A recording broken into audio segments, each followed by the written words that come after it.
इस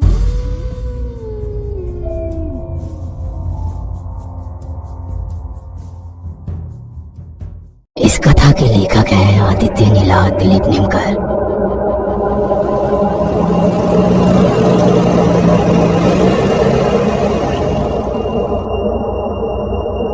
अभी राजारामपुर पहुंचने के लिए दूसरा रास्ता नहीं है। ब्रिज पार करते ही हम घर पहुंच जाएंगे। नहीं, मुझे डर लग रहा है। बस थोड़ी देर।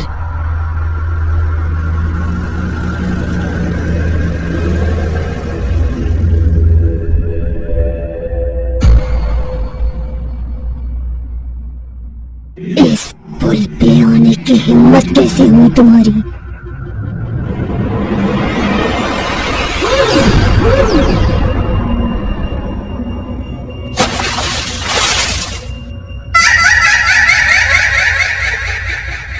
और एक अजीब सी हंसी उस रात के वीरान से सन्नाटे में गूंजने लगी। राजारामपुर गांव शहर से थोड़ा दूर था। जंगल के रास्ते गांव में जाने के लिए नदी पार करनी पड़ती थी, इसलिए बहुत रुपए खर्च करके पत्थर का पुल बनवाया गया। बड़ी मेहनत से पुल बनाया गया, लेकिन इस पुल का कोई इस्तेमाल ही नहीं कर सकता, क्योंकि इस पुल पे बैठी एक चुड़ैल किसी को भी इस पुल को इस्तेमाल करने ही नहीं देती। गांव में पुल के सामने ही बड़ा सा मकान है। ये है गांव के मुखिया रामचरण जी का घर। इनका बेटा विक्रांत शहर में बड़ा सिविल इंजीनियर है। उसकी शादी 2 साल पहले राधिका से हुई, पर 2 साल बाद पहली बार लॉकडाउन की वजह से विक्रांत राधिका को लेकर राजारामपुर आया। आने के लिए नाव से ही आना पड़ा। पुल के होते हुए भी नाव से क्यों आना पड़ता है, इस बात का राधिका को ताज्जुब हुआ कि तभी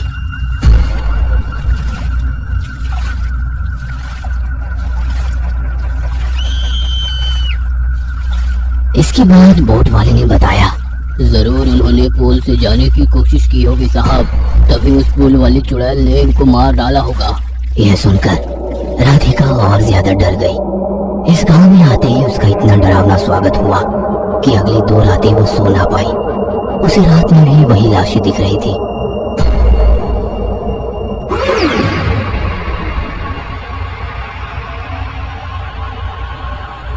राधिका ने विक्रांत से उस बारे में बात करने की कोशिश की, लेकिन तभी वो धीमी आवाज में बोला, वो पुल अशुभ है, इसके बारे में कभी बात मत करना। इसलिए वो बात वहीं बंद हो गई। पर फिर भी राधिका के दिमाग से वो बात दूर नहीं गई। उसके कमरे की खिड़की से वो पुल उसे दिखाई देता था, और रात में वो पुल बहुत डरावना लगता था। उसे अजीबोगरीब आवाजें आने लगती। ऐसा लगता था जैसे उसे कोई पुल पर बुला रहा हो। एक रात राधिका रात में उठ के नींद में पुल की तरफ चलने लगी। उसे बिल्कुल भी होश नहीं था कि वो कहाँ जा रही है। उसे बस ऐसा लग रहा था कि जैसे उसे एक आवाज बुला रही है। वो धीरे धीरे पुल की तरफ पहुंच रही थी। जैसे वो पुल की तरफ आ रही थी, उसे एक औरत का साया दिखने लगा। वो साया उसे पुल की तरफ खींच रहा था। जैसे ही उसने अपना पैर पुल पर रखा, राधिका को समझ आया कि वो सिर्फ सपना देख रही थी। पर ताज्जुब की बात यह थी कि वो पूरी तरह से भीग गई थी, मानो नदी में डुबकी लगाकर बाहर निकली हो। उसके साथ क्या हो रहा था उसे समझ ही नहीं आ रहा था।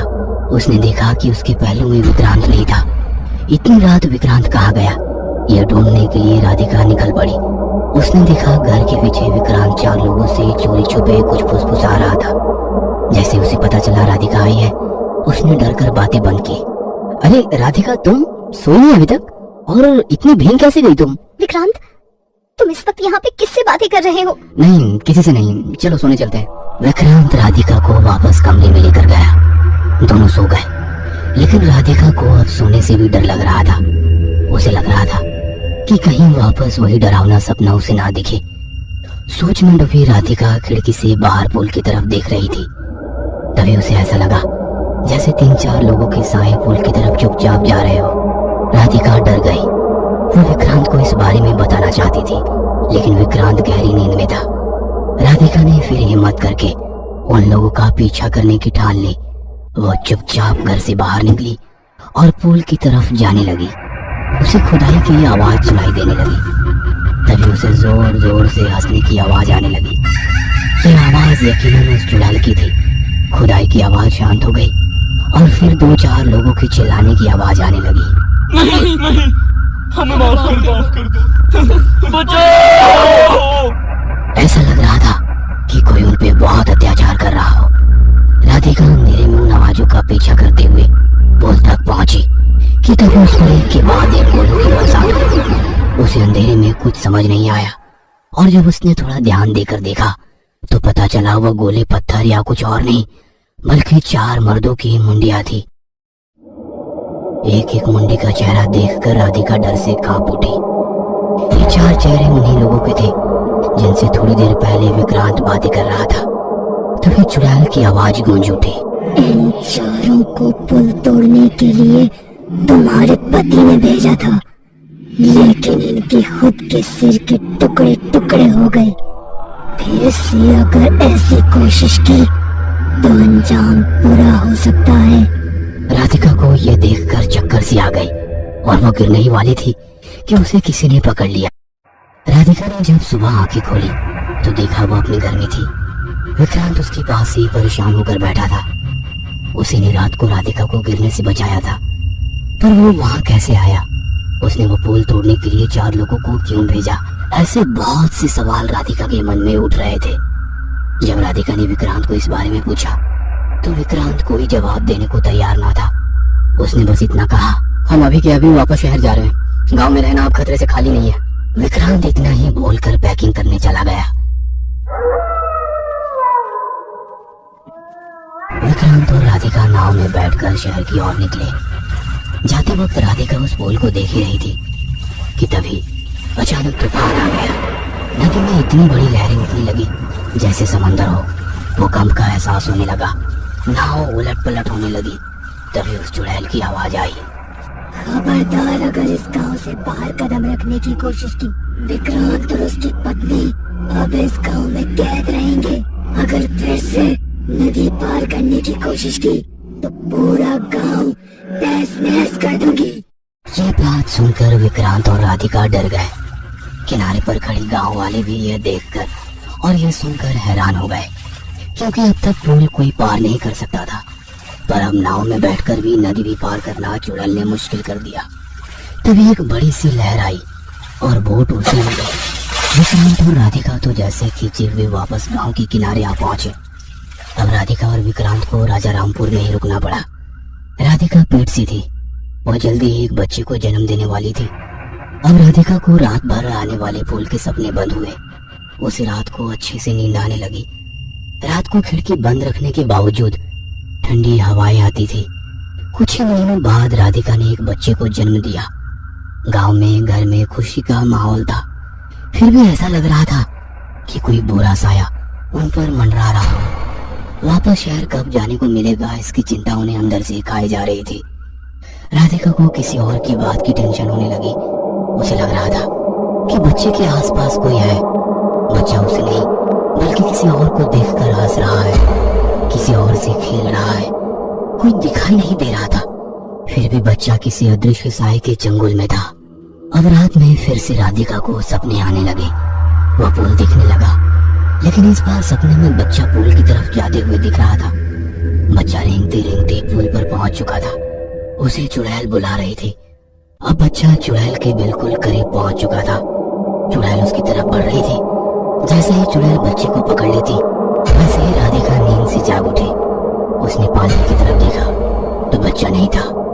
उसने खिड़की से बाहर देखा तो बच्चा पुल पर रेंगते हुए किसी साए की तरफ जा रहा था। राधिका के तो होश ही उड़ गए। उसने विक्रांत को उठाया, वह भी डर गया। दोनों दौड़ते भागते पुल की तरफ पहुंचे। वहीं रुक जाओ, कोई पुल पर नहीं आएगा, सिर्फ ये बच्चा यहाँ आएगा। अब ये बच्चा मेरे पास रहेगा। यह बात सुनकर दोनों डर गए। राधिका रोने लगी, हाथ जोड़ के अपने बच्चे की भीख मांगने लगी। धीरे धीरे पूरा गांव पुल के पास उमड़ पड़ा। अब चुड़ैल उन्हें साफ साफ दिख रही थी।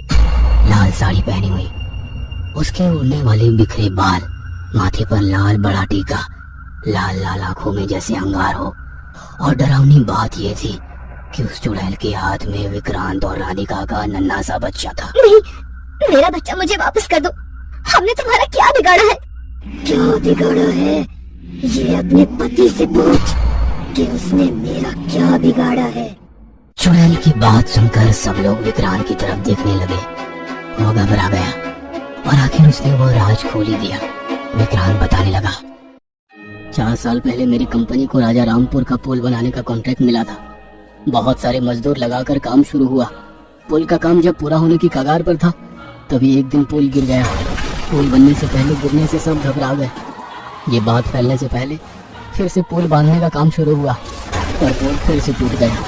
लगातार कई बार कोशिश करने के बावजूद वह पुल गिर रहा था।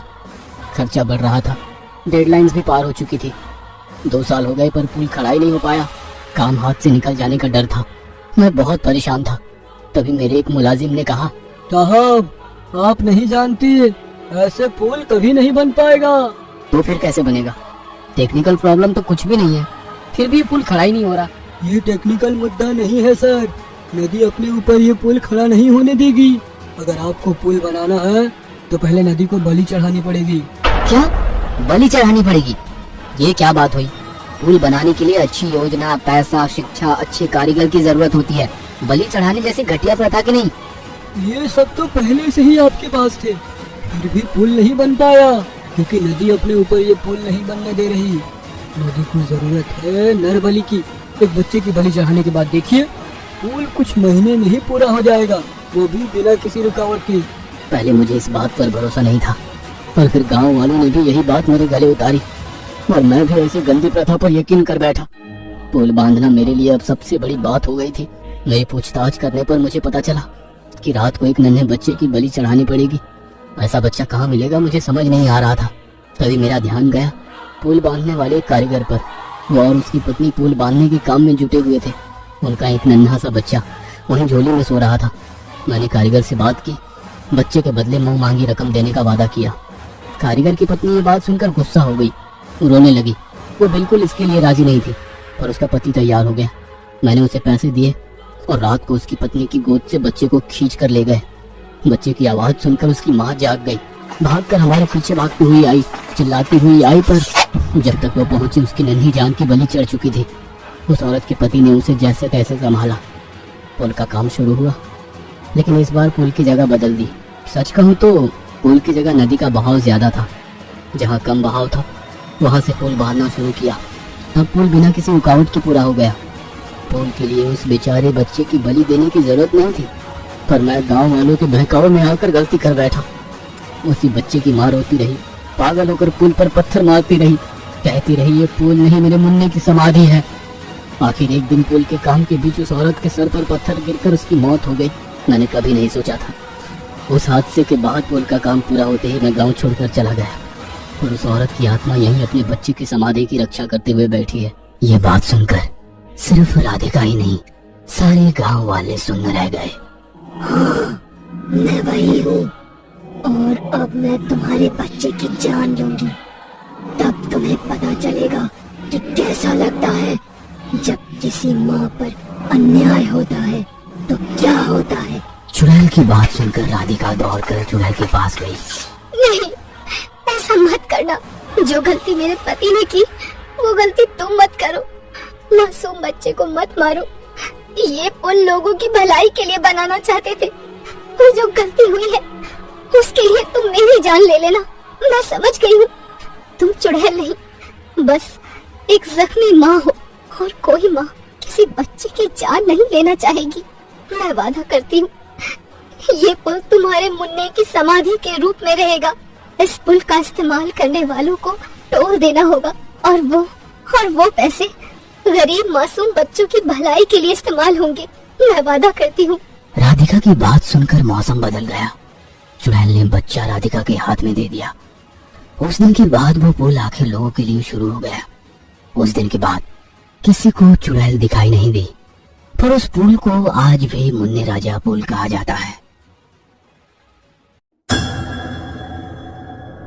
ये कहानी आपको अच्छी लगी हो तो हमें सब्सक्राइब करें, हमारा इंस्टाग्राम और फेसबुक पेज जरूर फॉलो करें। अगर आपके पास ऐसी ही कोई कहानी हो तो हमें कमेंट बॉक्स में भेजें। हम कोशिश करेंगे कि अगली एनिमेटेड स्टोरी आपकी हो।